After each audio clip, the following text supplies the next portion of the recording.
Today, we discovered this professor, this gentleman, who was sent to India on a mission, which he'll tell you about, and he ended up preparing a Purim show for the children and adults in a little village in southern India.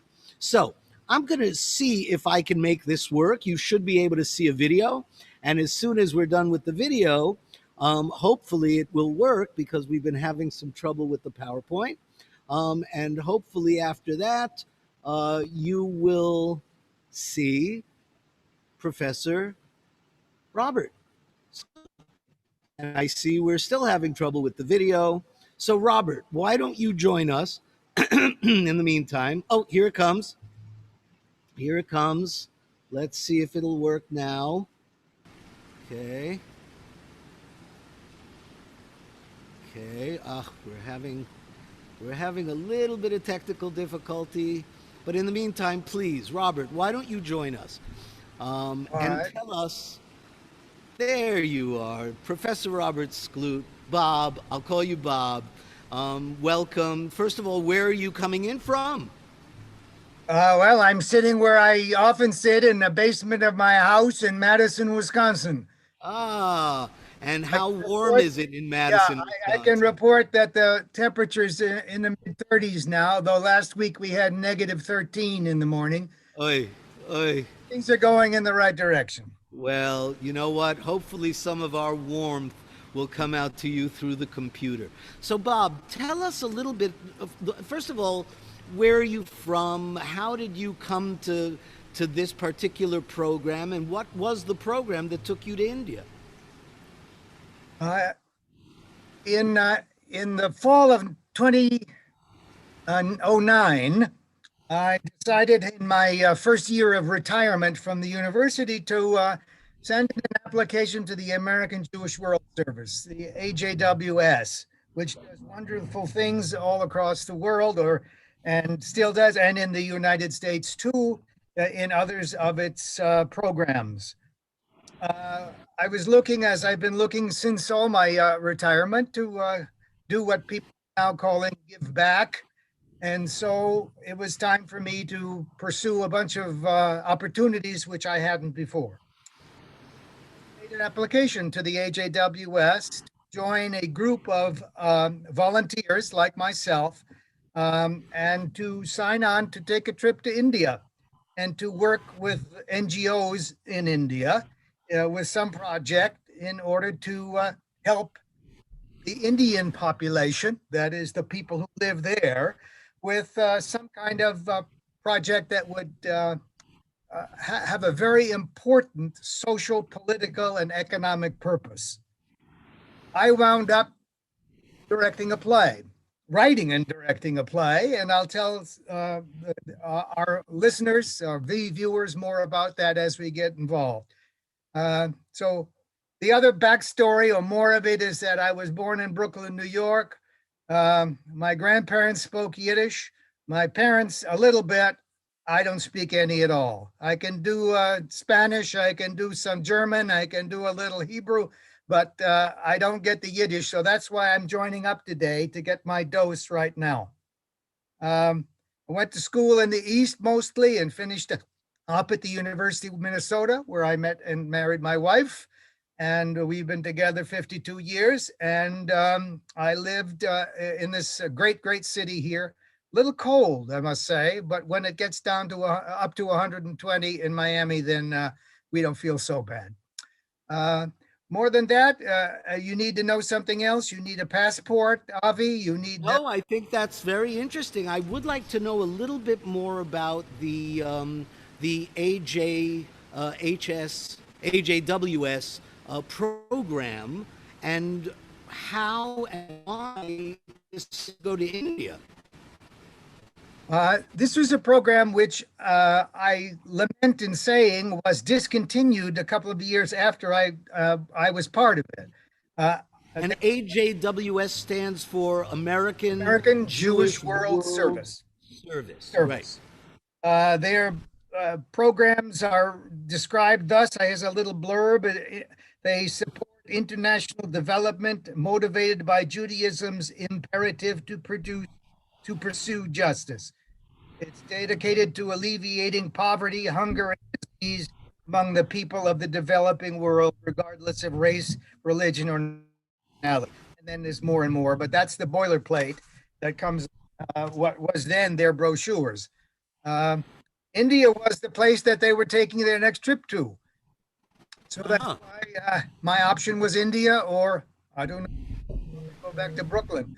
But it seemed like the place that I could spend some time and uh, usefully contribute something to both the villages in South India in this particular very tiny, modest way, uh, Right. or But find the some purpose, other issues.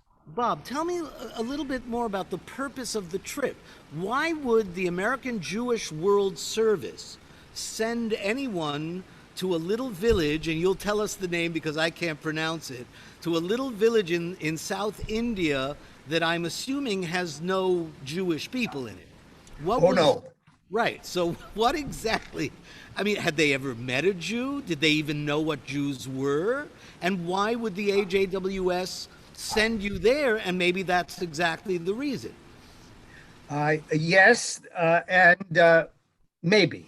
The answer to the question is that I was part of a group of people. There were 10 of us. There was a pharmacist, there was an accountant, there were two lawyers, people in the professions, young and old. I think I was the senior member of the group.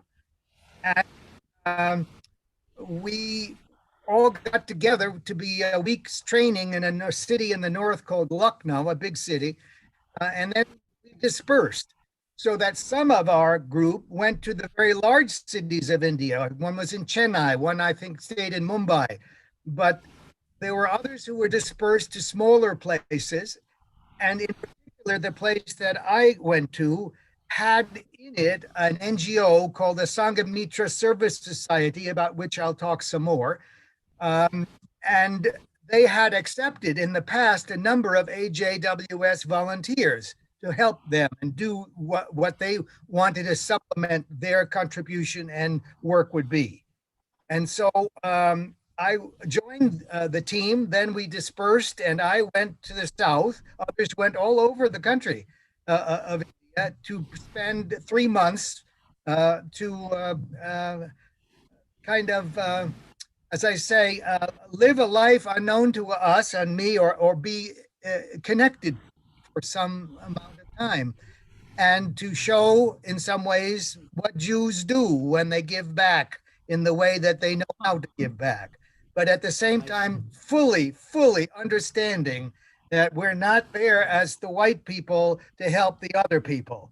We're there because we can offer something that they could use and join with them as equals to put together some project that would be contributive. So I guess that's what I could say. I hope it's sufficient. Yeah, it's fascinating. I mean, But I I've would read it. let me add, because as part of this, I lived, and I can talk more about, but it's not all that interesting. I lived in the house and in a compound with my hosts, their house, one of two buildings, and on Shabbat, every Shabbat, I put on a kippah and I lit Shabbos candles and I put them out for my hosts. And this was something to assert, if you will, that there are other things in our world. We don't know each other and what know to think we know. So we brought that. It was very pleasurable. I found a bakery on the main street of this city, which had a little white roll. So I bought two of them, and I had them because the bread, Western bread, is not what they eat there. So and we talked a little bit about Judaism and about why I was doing what I was doing. And they wanted to know what I was doing. They had known from previous volunteers as well. So that's me, and that's what I did. All right, well, let me give it another shot to see if Sure. I can get this to actually operate. And let's see if it will play the video as I had hoped. And if not, we'll go on to some of the photographs.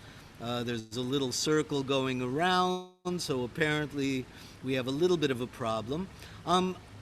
I wanted to just mention that I once read a very interesting article in the Wall Street Journal.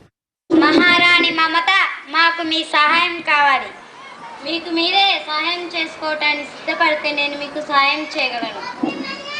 ఈ మంత్రపు పట్టు భారతదేశం మొత్తంలో ఇదొక్కటే.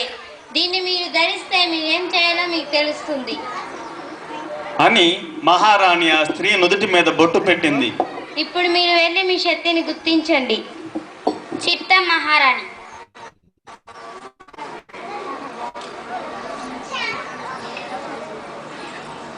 మహారాణి మమత, మా జీవితాలు చాలా దుర్బలంగా ఉన్నాయి. మమ్మల్ని ద్వేషించే రావు గోపాలరావు మమ్మల్ని ఇంకా దుర్బల స్థితికి తీసుకువెళ్తున్నాడు. మీకు మీరే సహాయం చేసుకోవడానికి సిద్ధపడితే నేను మీకు సహాయం చేయగలను. ఈ మంత్రపు పట్టు భారతదేశం మొత్తంలో ఇదొక్కటే. దీన్ని మీరు ధరిస్తే మీరేం చేయాలో మీకు తెలుస్తుంది అని మహారాణి ఆ స్త్రీ నుదుటి మీద బొట్టు పెట్టింది. ఇప్పుడు మీరు వెళ్ళి మీ శక్తిని గుర్తించండి. మహారాణి. So Bob, can you tell us what we just saw? I mean, what were we just watching? Because obviously I couldn't understand a word. But Really? but I think it's Queen Esther. I'm guessing that's Queen Mamata. So tell us, how did you take the Purim story and turn it into an Indian story? All right, here's the chunk. This is the nugget, if you will, that from which all else emanates. When I arrived in India and we had our training period and then we dispersed to go to where we were going to be billeted and working, I got to the place and talked in that first week to my hosts and said, why am I here? I mean, what am I supposed to be doing? My host said, I don't know, he said, but you have such an interesting resume, he said. We thought maybe you could do something with these children, and because the Service Society helps children. And that, again, this is a social political issue that I want to talk about and why it's so important and was important to me and what I did. So I said, well, I'm in the theater. He said, I know. He said, well, how about we write a play for the kids and we'll do a play? He said, okay, that would be good. Now I had my work, my assignment. And what I decided to do was to write a play. I wrote it in a day for the children to perform in public. Now, this might be a little long in the tooth, but it's the central part of, I think, why you've asked me to come to join you. What I wanted to do was to contribute in a way to the crucial work that the Sanghamitra Society was doing. And the word is embodied in this way, empowerment. What we have in India, as I'm sure many of your listeners and viewers know, is that it is a country of 1.3 billion people, about a third of whom it is estimated belong to the caste system and are dominated and ruled by caste. On my bookshelf, on my desk, is the new book by Isabel Wilkerson called Caste. It's the next thing I'm going to read, and I hope it's all about caste and the Holocaust and about Nazi Germany. And she's brilliant, and I think we'll all enjoy that book. It's got great reviews. Caste is a system of society that is installed over many, many centuries. Right. There are castes within castes. And in those social structures, everyone has a place. There's a place in high caste and a place in low caste. And there are hundreds of these castes. The people who clean the streets have a caste. Each one has a duty. Each one has something to do. But as you can imagine, if you are in the lower classes, and they are called Dalits, right. D-A-L-I-T-S. It's the word in India which has come to, and in the world, which has come to replace the designation of untouchable. That word, which was used when I was growing up, is now. I remember that. And so the population, 350 million people, all belong to castes, and everyone understands what castes are, what they do. In the positive sense, provide a kind of social structure for everyone, but on the other side, condemn, and I mean that seriously, condemn hundreds of millions of people, and especially the children, into lives of servitude and often oppression, sometimes atrocity, and even and the negligence and lack of resources, which produces impoverishment, hunger, and other Abuse, persecution. all. Sure. So I have some stories about that, and these were the children, and this was the program that I was joining.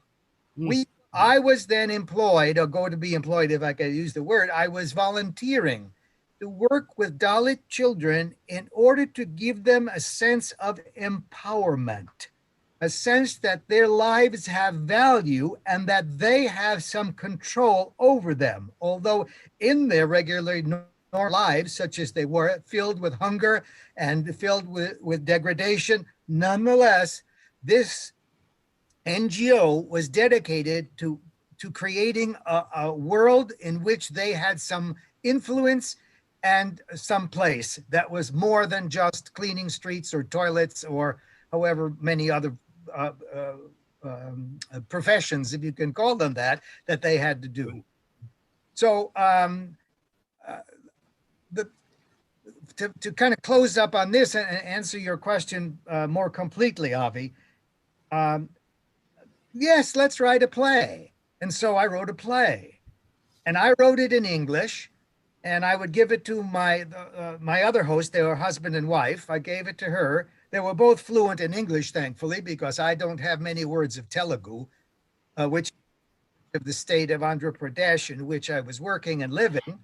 So I would give this to Vani, and she would translate it into Telugu.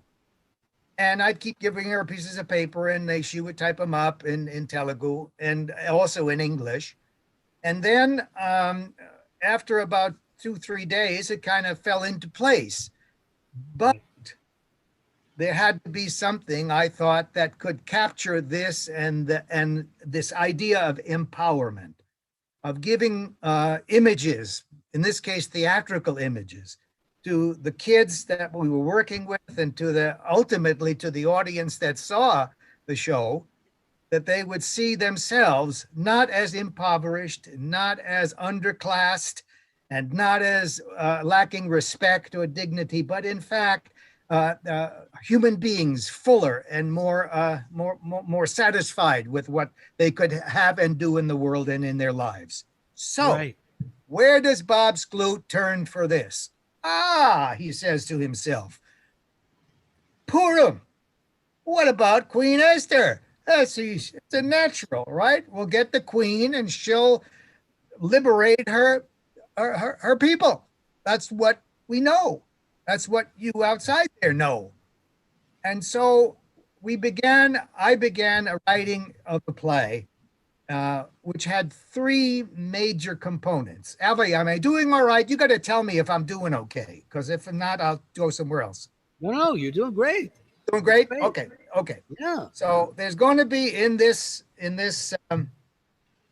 play 3 call them sources, right? One source, as I'll talk more, was of course the Purim story, which, as I'm sure you can understand, no one in South India knows anything about. Right. Nor do they know anything about the other 2 influences on my writing of this little play. Perhaps there are some who are listening today who will recall perhaps sitting in a German class and reading literature, as I did, and theater, and reading a play called Nathan the Weise, Nathan the Wise, written by Lessing, Gotthold Ephraim von Lessing, in the 18th century in Germany. It is one of the great classic plays of Germany and written in German. It's worldwide, well known, and so forth. And it features someone called Nathan the Wise, who has 3 sons. And there is at the center of this play what's known as the ring parable. Okay? Now, follow me on this one. Okay. The old guy Nathan's going to die, and he's got this magic ring. Right? So he's got to find which one of his 3 sons is going to get the ring. Big problem. Comes up with this idea. Okay, what I'm going to do is I'm going to make 2 more rings that look exactly like the original. And she does. And then he gives the ring to one ring to each of his sons. And things seem to be fine. Things are okay. Of course, later on, you can imagine it gets a little dicey because, and that's what happens in my play too, that people want to know who has the real ring because it empowers you, right? There's that word again. It empowers you. So Right. what, that's item 1. Source number 2 or 3, that's Purim, Nathan, and there is a play written and directed by a great theater director who died this week, Douglas, a play by African-American life in the South, where one day all the Black people in the town decide we're going away, we're disappearing. And so the actors who are Black play in blackface, in whiteface, and they walk around saying, how do we raise the kids? I mean, how do we clean the dishes? I mean, so suddenly all the servants and all of the people who have the knowledge, who are the African-American people, they're not there anymore. So that play is called Day of Absence. It's written about 1960, and it's really quite good. So I took something from each of these 3, but predominantly from the Purim story. And here's the answer to your question. In what you saw on the little video clip was Queen Mamata. And Mamata in Telugu means nice or kindness. Queen Mamata is in the play now talking to her people.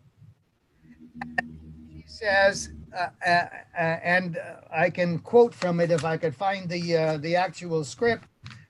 She says something like, the narrator says, one day the people were tired of suffering and they came from the villages and talk now to the queen. And the queen says, come in. And the first woman says, Queen Mamata, we need your help. And the queen says, I can help you, but only if you help yourself. Wow. Are we still there? Because I lost it. Yeah. I'm here. Okay, I don't got any image here, but that's okay. I'll just keep talking until it comes back. I see you. We see you. I'm pretty sure we're good. Oh, good. Okay, well, now I can eat a banana or something. I'll tell you. Well, no, we see you. Okay, I have no image. Okay, I can help you if you can help yourself, says the queen. If you wear this magic botu, the only one in all of India, you will know what you must do. And then the second woman says, our lives are miserable and they're being made more miserable by the cruel. And now here's the prime minister who we know as, everybody, 5 letters. The first letter is H. Yes, it is Haman. Haman. Yes, Right. and even though the prime minister, and in this play, is known as Rao Gopala Rao, who is, with the help of my translator and friend and colleague and mentor, all of the characters have names that are famous to the Telugu people in the area we're living in. So Rao Gopala Rao was one of the evil character actors who plays in Telugu movies. Wow. So he comes with a Mr. Nasty right away, and he is like that. And she says, our lives are made miserable by Rao Gopala Rao, at which time, because we clued in the audience, right, to do what we do when we say Haman. Yeah, start screaming and yelling and throwing stuff, stamping their feet and so forth. Help you, says the queen, but you have to wear this magic botu, the only one in all of India. So you'll know what you could do.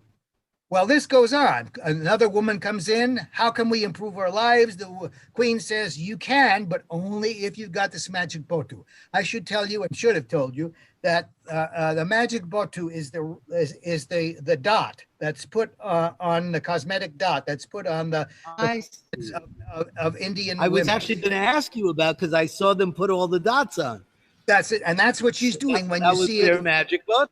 Right, that's the magic botu. So when she puts it on them, right, and she says, you have the magic botu, nobody else does, and it's the only one in all of India. Yes? Right. And it gives you power to do what you want. yes, to get what you deserve, respect, resources, however else. So they are a whole bunch of men who come in. I wrote the play so that there are continuous repetitions of lines to make them easier to memorize. So all of the Right. have pretty much with a little variations because they are addressing a problem that they have. It could be alcoholism. It could be no books in school. It could be being beaten. It could fill in all the indignities and that's happening. So Queen Mamata says, here is your botu. By the way, in the north of India, the botu is a southern word. It's called a bindi. Some people use the word bindi. And in fact, the first time I wrote the play, I mean, the first trial doing this, I called it the magic bindi because I didn't know that in South India it's called the botu. So I see. that, Wow. and that's where we are. So I can tell I have more some. about this. Well, So I have you so talk. many questions. Yeah, I have several questions. So, are all the people of Telugu in the same cast? Oh well, oh no, no, they feel there are clearly people who live together of same casteness, right? Most of whom in the Dalit communities are impoverished. They live in villages, often So, villages that I worked in. There, the men are day laborers. They take long journeys to go and work construction or making bricks or whatever the lowest position and the dirtiest, whatever they can make some money from, that's what they will do. right. So, even within the people you were working with, there were multiple casts within those groups. Well, Yes or no? Or was it no, mostly no, one cast? it was mostly the one caste, the one strata of these societies. Now, I should say I was assisted by my two bosses, I call them, Vani and Sivaji was her husband. They were both English speakers. Vani, I know, got her English in Canada, and they had worked in social work. And so they had been doing this with their society, their group, their NGO for a dozen or more years, quite successfully. Right. In doing what they wanted to do. Their charges were the people in and around the villages of Vijayawada. I've not said that word. It's a city of about 1.5 maybe million people. Jeez. In South India, a major railroad hub.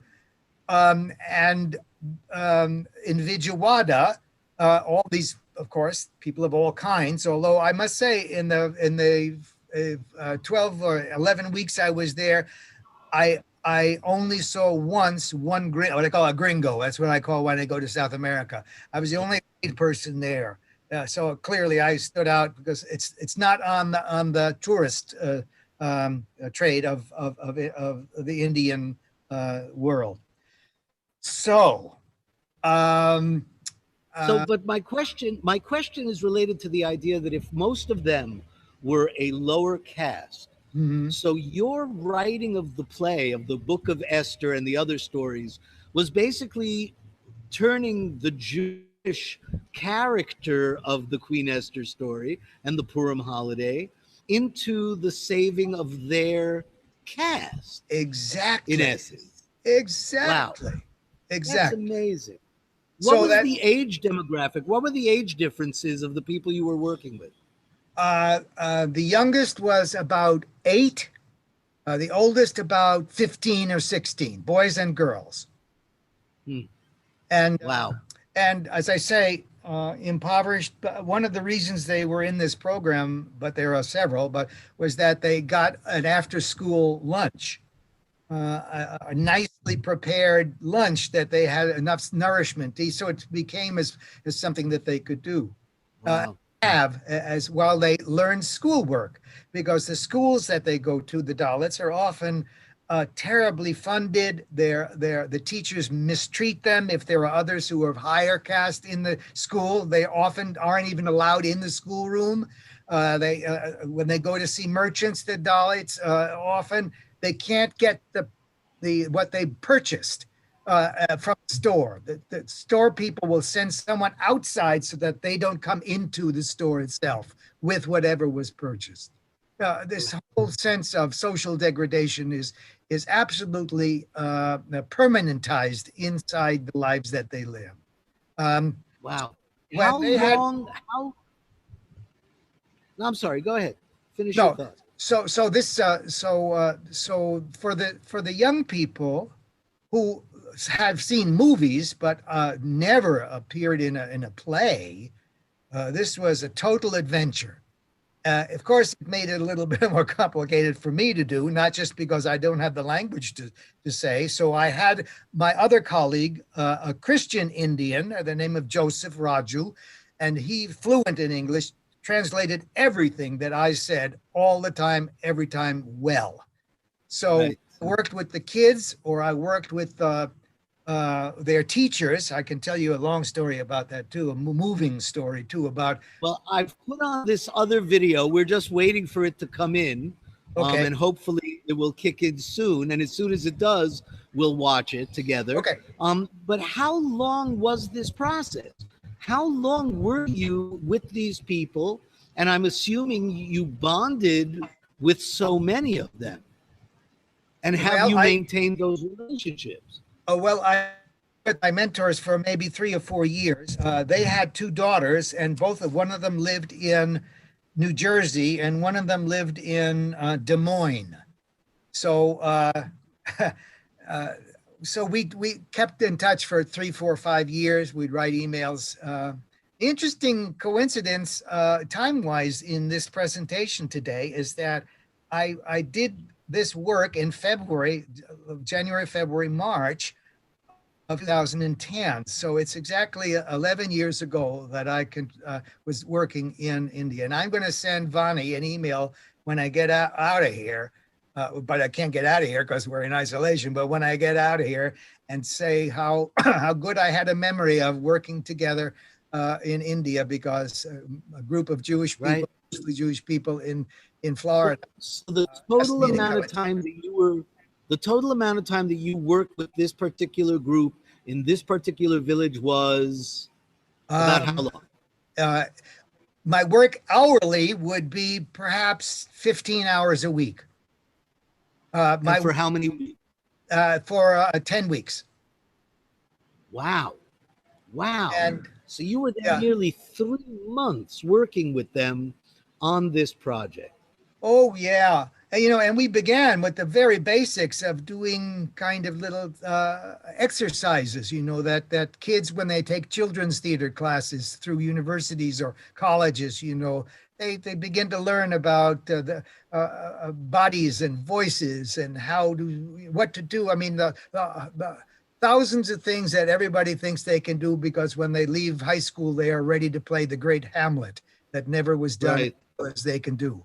But for them, learning experience, even more so for their teachers, who I had several long workshops with, in order to. Here's the connection that's so important, and was to me. It was really the fulfillment of the reasons why I even did this. And that was working to give people empowerment, to give those who are downtrodden something that they can hold that says that they're not just slaves or near slaves. For some of them, that was the case. And so when I taught their teachers, I had 3 things to do. I discovered after I got there. One was the play. Another one was teaching the teachers, many of whom were illiterate, how to speak in public. Does that sound simple?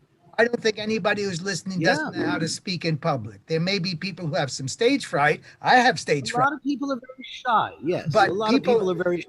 Well, this is not just a problem of call it disposition, of too shy or nervous to do it. It's because, as I say, and it's the crucial part of my story, their voices have been stolen.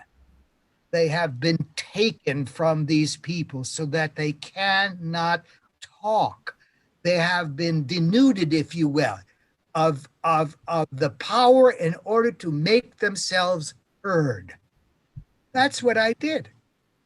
In those, 8, 10 weeks, whatever, it was opportunity to help to give them a voice. That was my, well, it wasn't only my mantra, but there was another one. I travel always in all the projects that I do overseas. I've done a number of things, but I always have in mind the passage from Psalm 118, which you may know, may not know. We sing it in the Hallel service in synagogue. Even masu habonim haita lerosh pina. Now, you may know the song, you may remember singing it or do sing it in Cantu, but in Hebrew, it is the stone that the builders have rejected will become the cornerstone. Say it again. The stone the builders have rejected will become the cornerstone. And this has kind of become my own little watchword. When I left the project and it was over and I returned to the States, the last week, Joseph, my co-teacher, went and to a Photoshop or somehow and made a poster, a good sized poster. And on the poster, I have a slide of it if we get to the slides, but you'll see it in 3 languages, in Hebrew, in English, and in Telugu, is this quotation from Psalms. And it was when I installed on the wall in the conference room of the Sanghamitra Service Society in Vijayawada, India. So I am fascinated. Unfortunately, the video is stuck and it doesn't want to play, but I am so incredibly fascinated by what you accomplished. How many people were on your team? Me. Just you? Yeah, just really? Me and my co-teacher. That's right. We were the only people. Wow. And wow. Look, we're talking about putting together, like Mickey Rooney used to say in the movies, let's put on a play. You know, right. Let's put on a play. The budget. You know, let me share a couple more images here. Oh, sure. You know, we see the fine songs. Look at this audience. I'm amazed by the audience, which obviously was not in the hundreds or thousands, but it was a lot of young and looking fascinated young people. And a poster in 3 languages. Oh, there it is. Just read. Even masu abonim haita lerosh pina. The stone that the builders rejected has become the cornerstone, which I love. And obviously this is Telugu. Is that the name of the language you said? Yes, Telugu is one of the 32 languages of wait a minute. Are you ready for this one, Avi? Sure. Oh, okay. You're kind of frozen on my screen now. But okay. Ilu mirminchuwadu ne karinchana rayi mula rayi agunu. That's Telugu for that psalm. I had him write it out from alliterated. I couldn't. Wow. I can't read it. I have no understanding. That's amazing. That's amazing.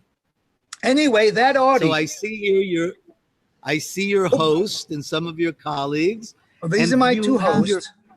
Yeah, that's right. Right. This is your family. At Pesach. Obviously, you did not take your family with you. No. So you were reporting back to them over the 3 months saying, okay, so I'm in India and I'm teaching them the Purim story. Exactly. I love that. I absolutely love that. I am so fascinated by this story, Bob. I've been around a long time and I've performed all over the world. But I have never heard a story like this one, which is why it was so important for me to ask you to come and schmooze with me and tell our listeners and our viewers and our constituents this amazing story about playing Purim in South India. Let me ask you 1 or 2 more little questions. So I remember reading an article many years ago in the Wall Street Journal, and they had done DNA testing. They had done genetic testing on, I don't know, 1 million men in India. This was some kind of program that they were doing. And when they did the genetic testing, they realized that almost 30% of the men that were tested had Jewish DNA. Now, I don't know if you're familiar with this article, and I don't have it handy, and I could probably find it for you. But one of the things I found fascinating is that I guess it makes sense when you think about it. The Jews have been around for thousands of years. There was a strong Jewish presence in India dating back, into the 1500s and the 1400s, and maybe even earlier than that. And so it only makes sense that Jewish men and non Jewish women may have had offspring and forgotten their Jewishness. And here you are, hundreds of years later, 1,000 years later, and there are Jewish genetic remnants in what we know as India. So have you heard anything about? Were there any Jews that you met there? No, I'm not familiar with that. I have, some passing fragments of things, but nothing that makes me can expound on this at all. I do know, as you say, that there was for many years in the 19th century, very strong Jewish community in south of India, in Kerala state. That is mostly now depleted since in the 60s and thereafter, most of the Jews of India went to Israel, made Aliyah to Israel. Right. Give me 30 seconds just to finish up the play, okay? And then we can Sure, take. of course, please. We did the play once. It was done on that. You saw the slide of it. It was we had about Yes. 200 people, including some whoever they were dignitaries. As I say, 200 people, 5 goats, and 2 water buffalo. And that was a pretty good audience for me. I thought that was great. The water buffalo didn't do anything except chew. Anyway, we gave the performance, and we instructed that audience about to shuffle their feet and say boo and hiss whenever Rao Gopala Rao was mentioned or came on, just as it did. And the end of the story of the play, the end is that each of these characters of the kids, the girls and the boys, came and said to Queen Mamata, they said, now I have the power because I've got the magic botu. And the play ends with 2 things. The first, the queen says to them, no, you don't. Nobody knows who has the magic botu. Whoever thinks they have the power has the power. And that's what you can, Right. Whenever you've got a botu, use it. That's what you've got. And then the kids all Right. together, I planned this, so I, broke into a Telugu translation of We Shall Overcome. And they sang what was for us in the 60s. I'm an old guy, you can tell, in the civil rights years and down to the present, the great anthem of our time about how we shall overcome, sung in Telugu. I can even do a verse of that if you're interested, but I'll spare. Please, I would love that. No, please. I'd love to hear We Shall Overcome in Telugu. Vidyam sadistam, vidyam sadistam, roka oju, vidyam sadistam, bapnasam, vidyam sadistam, roka oju. How is that? Wow. How is that? Bravo, bravo. Right on the charts, #1 on the charts tomorrow. That is amazing. So perfect. So, have you and done then raise their anything fist and up. similar? Right. Have you done anything similar since, or do you plan to do anything similar? Are there any future plans for Who is Queen Mamata? Shouldn't they make a big Bollywood movie out of it? The only time this play has been performed again, right? And I'm not sure I even know what came out of it. It was done as a piece of street theater in Camagüey, Cuba.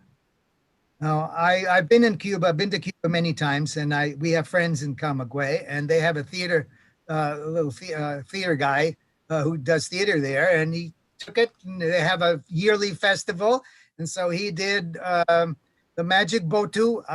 We changed it for Cuba, because instead of the Sure. which is the dot, because Sure. who knows that in India, in Cuba, we changed it into the magic tinajon, which is the large ceramic urns that capture the rainwater. It's the icon, one of the icons on the Camagüeyan flag, right? So we had the magic tinajon, and if you drink the water, it will give you the power to do what you want to do, and so forth. So it's totally fungible, completely movable. And what was Wanted.